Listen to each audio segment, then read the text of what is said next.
Hello guys welcome back to my channel. இன்னைக்கு இந்த வீடியோவில் நம்ம பார்க்க போகிறது சமீபத்தில் தெலுங்குல வெளியான ஒரு ஆக்ஷன் அட்வென்ச்சர் படம் தான் தம்முடு. ஸோ இந்த படத்தில் நிதின், வர்ஷா பொல்லம்மா இப்படி பல பேர் இந்த படத்தில் வந்து நடிச்சிருக்காங்க. வேணு ஸ்ரீராம் இந்த படத்தை வந்து டைரக்ட் பண்ணியிருக்காரு. படத்துடைய கதை வந்து என்ன அப்படின்னு முதல்ல பார்க்கலாம். இந்த கதையோட ஹீரோ ஒரு ஆர்ச்சரி சாம்பியனா இருக்காரு. ரீசன்ட் டேஸா இவருடைய ஃபோக்கஸ் வந்து சுத்தமா வந்துட்டு அந்த கேம் மேல இல்லாம டைவர்ட் ஆயிட்டே இருக்காரு. இதனாலேயே ஆர்ச்சரியில வந்துட்டு இவர் அடுத்தடுத்த லெவலுக்கு போக முடியாம கஷ்டப்படுறாரு. இப்படி இருக்கும்போது இவருடைய கோச் வந்து சொல்றாரு, "உன்னுடைய கவனம் வந்து உன்கிட்டயே இல்ல.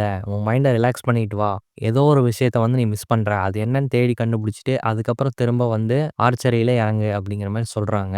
பட் நம்ம ஹீரோக்கு என்ன பிரச்சனை அப்படின்னு அவரு கண்டுபிடிக்கும்போது தான், சின்ன வயசுல தன்னுடைய அக்காவ விட்டு பிரிஞ்ச ஒரு ஞாபகம் அவருக்குள்ள இருந்துகிட்டே இருக்கு. இப்ப அவங்க எங்க இருக்காங்க, எப்படி இருக்காங்க அப்படிங்கிறத தெரிஞ்சுக்கிட்டா, தன்னுடைய ஃபோக்கஸ் வந்து இம்ப்ரூவ் ஆகும். தன்னை டிஸ்டர்ப் பண்ற ஒரு விஷயத்துலேருந்து வெளிய வரலாம் அப்படிங்கிற ஒரு முடிவு எடுத்து, தன்னுடைய அக்காவ தேடி போறாரு.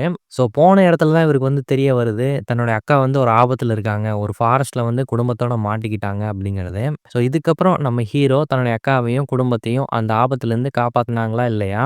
எதுக்காக தன்னுடைய அக்காவையும், குடும்பத்தையும் வந்து கொலை பண்ணணும் அப்படிங்கிறதுக்காக வில்லன் வந்து தொரத்துறான். ஸோ அதுக்கு பின்னாடி இருக்கக்கூடிய பேக் ஸ்டோரி வந்து என்னென்ன?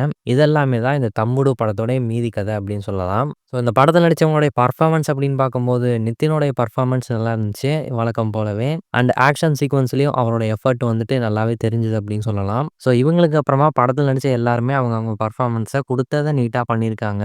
ஒரு 80% ஆஃப் த மூவி வந்துட்டு ஃபாரஸ்ட்லயே தான் வந்து எடுத்திருக்காங்க.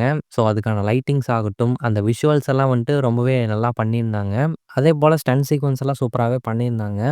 பாதி படம் முழுக்கவே வந்துட்டு பார்த்தீங்கன்னா, சண்டை காட்சிகளா தான் வந்து நிரம்பி இருக்கு. ஹீரோ அந்த ஃபேமிலிய சேவ் பண்றதுக்காக அந்த காட்டுல இருந்து வெளிய கூப்பிட்டு போறதுக்கு என்னென்ன முயற்சிகள் எடுக்குறாங்க அப்படிங்கிறத வந்துட்டு முடிஞ்ச வரைக்கும் ஓரளவுக்கு ஓகேவா காட்டியிருக்காங்க அப்படின்னு சொல்லலாம். அண்ட் இதுக்குள்ள சில பல எமோஷனல் காட்சிகள் அங்கங்க லைட்டா வந்து போகும். இந்த படம் விஷுவலா பார்க்கும்போது நல்லா செலவு பண்ணி எடுத்திருக்காங்க. ஒரு சில இடங்கள்ல மட்டும் சிஜி வந்துட்டு சரியா ஒர்க் அவுட் ஆகல அப்படிங்கிற மாரி தோணுச்சு. மிக முக்கியமா இந்த படத்துல காட்டப்படுற இந்த ஃபாரஸ்ட் லொகேஷன்ஸ் எல்லாமே வந்து சூப்பரா வந்து காமிச்சிருந்தாங்க. அதுக்கான சினிமாட்டோகிராஃபி எல்லாமே வந்து சூப்பரா பண்ணியிருந்தாங்க. படத்துடைய ரன் டைம் வந்துட்டு பார்த்தீங்கன்னா 2 1/2 மணி நேரம் பக்கம் இருக்கு. இந்த படத்துக்கு 2 1/2 மணி நேரம் அப்படிங்கிறதே கொஞ்சம் அதிகம் தான் எனக்கு பர்சனலா ஃபீல் ஆச்சு.